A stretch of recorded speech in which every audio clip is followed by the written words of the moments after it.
Ready to start coding your own Burp plugins? Let's get started.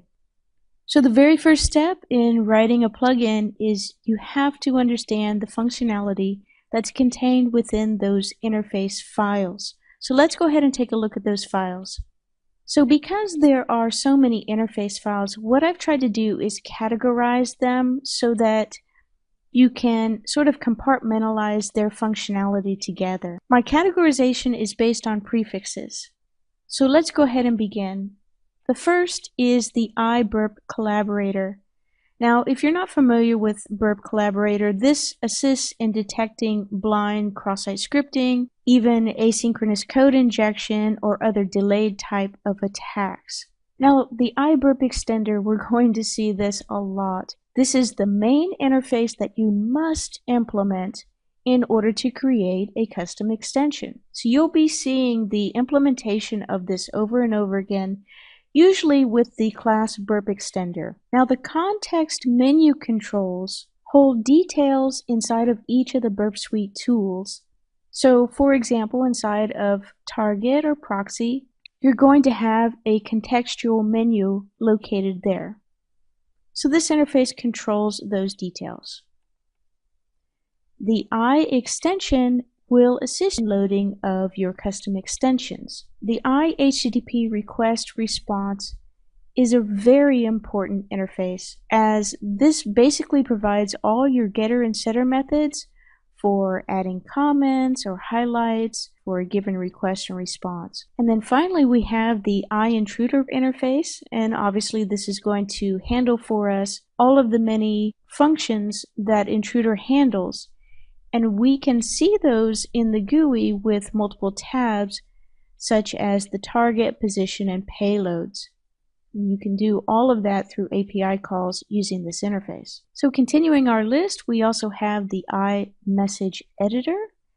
This provides the details of our request and response that we see on the various tools. We have the iScanner, of course, allows us to handle all scanning functions. And then we have this iScan category. Now this is where we will find iScan queue item and iScan issue. We will see these things implemented in the exercises that we'll go through. Now we're going to review the interfaces, which I'm calling standalone or singles. All that means is that these particular named interfaces don't have the same prefix as some of the others that we've already looked at. But realize that all of these just complement the other categories that we just reviewed. The first one is iCookie. Now, of course, this is going to hold details related to a cookie. And we saw some of these details when we opened the cookie jar. We saw that the domain, path, and expiration of cookies were getting captured in that table. The next one is the HTTP listener. You will see this implemented quite a bit. Of course, this is one of the most important interfaces when writing plugins, because this is what you need to register with your callbacks in order to listen for requests and responses and then trigger some sort of event. Next, we have the iHTTP service. This is going to hold that information about the particular IP address and proxy where you are listening, or where Burp is listening. The iIntercepted proxy message, this provides commands and details for any intercepted request. So this is the same functionality that you see when you toggle the proxy button on and you're holding a request there. iParameter is used for handling name-value pairs within a request. And of course, the iProxy listener is the listener object that you're going to register with the callback for handling any messages that are running through the proxy tool. So continuing our list, we have the iRequestInfo. Of course, no surprise there. That's going to detail all of the information about our HTTP request. And then we have iResponseInfo, same thing, only dealing with the HTTP response. We have the iSession handling action. Now this particular interface handles those session handling rules that we looked at when we learned about building macros. iTab, of course, is going to be a swing interface that we can implement for adding new tabs inside of Burp.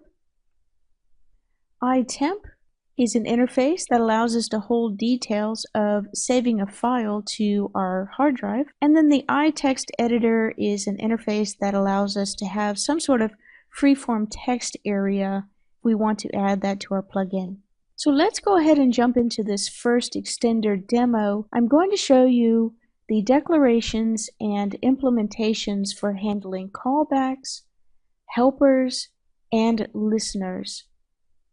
Now we're going to build this sample code together, and then we're going to run it against a target application to see how it works in a live demo. So let's take a look at these Java projects. First, I want to review how to import the projects that I gave in the demos.zip. So what you're going to do in Eclipse is from the File menu, you're going to import, and you're going to import existing projects into your workspace. Now what this will do is it should change the version of Java to the one that's local to your machine. If for some reason it does not and you get a compiler error, you can easily fix this by modifying the .classpath file, and that file is located underneath the name of the project. So if you were to open that in an editor, you can see that at the very end is the reference to the JRE or the JDK that you might be running. And if you're not sure which version you actually are running, all you need to do is create a new project and look at the number that's shown here for the specific JRE. So now going to our first example, this is an extension that allows for you to change the severity of an issue. Now in this example, I have callbacks, helpers, and listeners. Now the particular listener that I've referenced is scan listener, but what I wanted to do is I wanted to show these different aspects of the API. So first, the callbacks. Basically, you can't do anything unless you register your listeners or your helpers with the callbacks, so the callbacks return to you. So these are very important that they get instantiated. You will see these lines repeated where you have the extender callbacks being assigned to the class callback reference. You will also see the name of the extension set. So for every example that we look at, you'll always see those lines repeated. I also wanted to show you that there are helper classes available, and you can register those very easily by calling the getHelpers.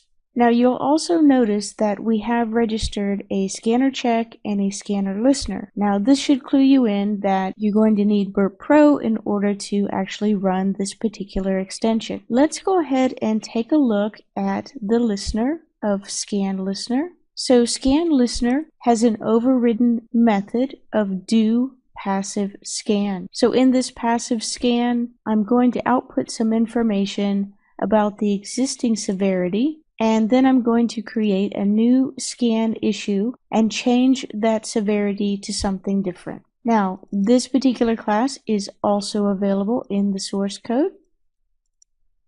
Now, returning to our Burp Extender class, one of the nice things about using Eclipse is that so long as you don't see any kind of error in your project, you know that the code built. So from this point, we can go to the bin directory, build our jar file, and then go ahead and import that into Burp. So let's do that now. So all I need to do is create the jar file by running the following command. We're going to call jar. We're going to verbosely create a file called customsevchanger.jar and use everything that's in this directory.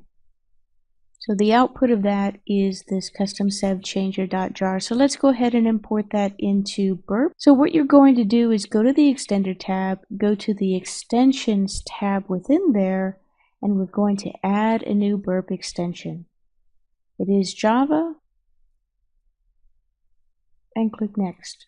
Okay, you should receive this message that the custom severity extension loaded successfully. Go ahead and close that. You can see the name that we had in the source code.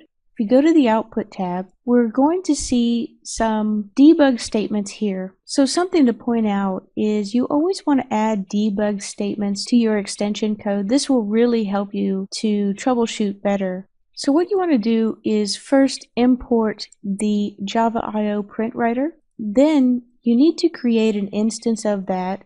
Now you can set it initially to null inside of your class, and then you can instantiate it inside of the register extender callbacks. The register extender callbacks is going to be the main method that we will always call in every extender. So in order to instantiate your print writer, you're going to add this line every time. Then you can just use the standard out.print line for all of your debug statements.